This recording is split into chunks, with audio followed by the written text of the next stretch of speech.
Hello বন্ধুরা, তোমরা সবাই কেমন আছো? আশা করি তোমরা সবাই ভালো আছো। আমিও ভালো আছি। আমি এতদিন ভিডিও দিতে পারিনি, আমার মোবাইলটা নষ্ট হয়ে গেছিলো। তো আজকে আমি আবার চলে এসেছি নতুন রেসিপি নিয়ে। তো আজকে আমি রান্না করব পাতার বড়া, নুন ইলিশের শুটকি দিয়ে, তারপর করব ঢেঁকির শাক ডাল দিয়ে, তারপর করব ট্যাংরা মাছের তরকারি বেগুন আলু দিয়ে। তো আজকে রান্না স্টার্ট করছি, চলো।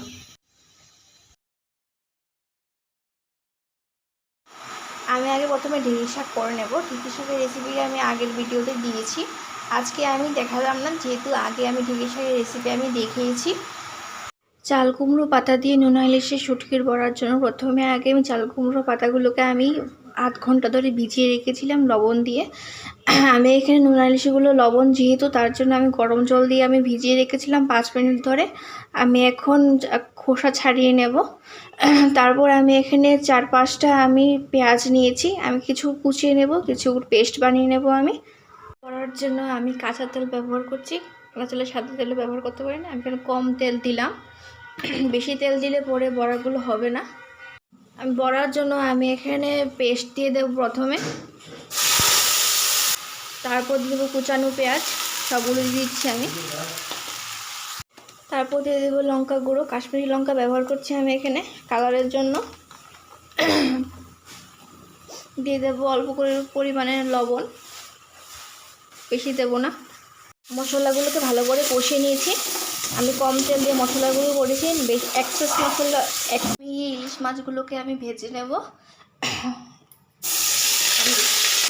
শুটকিগুলো আমি ভেজে নিয়েছি, আমি বেশি ভাজবো না, হালকা ভাজা করে নিয়েছি, নাহলে না ভাজলে আস্তে গন্ধ বের হয়। আমি এখানে দুটো পাতা নিয়েছি, প্রথমে একটা বড় পাতা নিয়েছি আর একটা ছোট পাতা নিয়েছি। এটা আমি ভালো করে রাখলাম, এটা আমি উল্টিয়ে দিয়ে দেবো এটার উপরে, এভাবে ফোল্ডিং করে পাতাগুলো দিতে লাগবে। এখানে পেস্ট আছে, পেস্ট আমি দিয়ে দেব, পেস্ট দিয়ে দিচ্ছি আমি। আমি দুটো বড়াই করব, বেশি করব না। এখানে মাছ আছে, শুটকি মাছগুলো ভাজা আছে, এগুলো আমি দিয়ে দেবো এগুলোর উপরে। ফোল্ডিংটা এই যে লাস্টের থেকে আমি উপরে নেব, তারপরে প্রথম থেকে আমি এদিকে আনব, তারপর এই সাইডগুলো আমি ফোল্ড করে নেব। ফোল্ড করে এভাবে বটে নিলাম, সেম ভাবে এই সাইডটাও করব আমি। এই যে এভাবে ফোল্ড করে টেনে দিয়ে দিলাম আমি। এভাবে আমি আরেকটা বড়া করে নেব।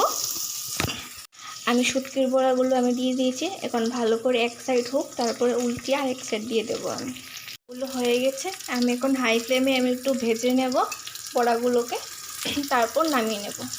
এই দেখুন দুটো সাইডই হয়ে গেছে আমার।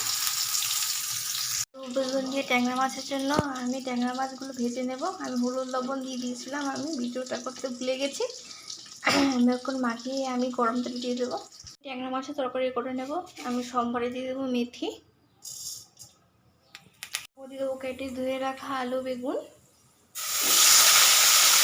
এতে আমি সব মশলা দিয়ে দেবো,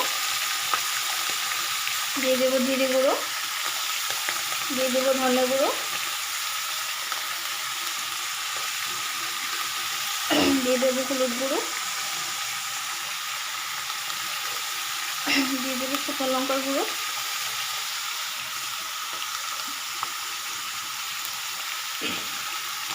এখানে আস্তা কাঁচা লঙ্কা ব্যবহার করছি, আমি কাঁচা লঙ্কা বাটা দিয়ে নিই। আমি এখন ভালো করে কষিয়ে নেব মশলা সহকারে সবজিগুলো। ভালো করে কষিয়ে নিয়েছি মশলা সহকারে, আমি এখন জল দিয়ে দেবো সেদ্ধ হওয়ার জন্য সবজিগুলো। এতটুকু জল দিলাম, এখন ঢেকে দেব 5 থেকে 10 মিনিটের জন্য সেদ্ধ হওয়ার জন্য। 5 থেকে 10 মিনিট পর আমি চলে এসেছি। আমার বেগুন আলু, আমার বেগুন বলে 5 থেকে 10 মিনিট পর চলে এসেছি, বেগুন আলুগুলো সেদ্ধ হয়ে গেছে। এই বেগুনগুলো আমাদের গাছের বেগুন। এখন হালকা আছে, আমি একটু ভালো করে কষিয়ে নেব।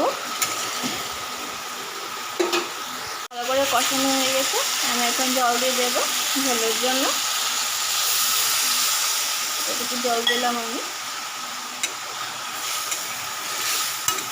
আমি মাছগুলো দিয়ে দেব, ভেজে রাখা ট্যাংরা মাছ। আমাদের বাগানের দেশি ধনেপাতা, আমি আরেকদিন আপনাদেরকে আমাদের বাগানটা দেখাবো। হয়তো বাগানটা বেশি বড় না, ছোটোখাটো, তবুও কিছু কিছু হয়ে যায়।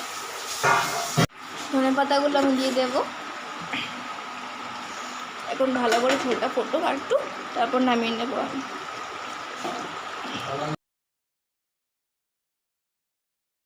আজকের রেসিপি ট্যাংরা আলুর তরকারি আর ঢেঁকির শাক ডাল দিয়ে আর নোনা ইলিশের শুটকির বড়া চাল কুমড়ো পাতা দিয়ে।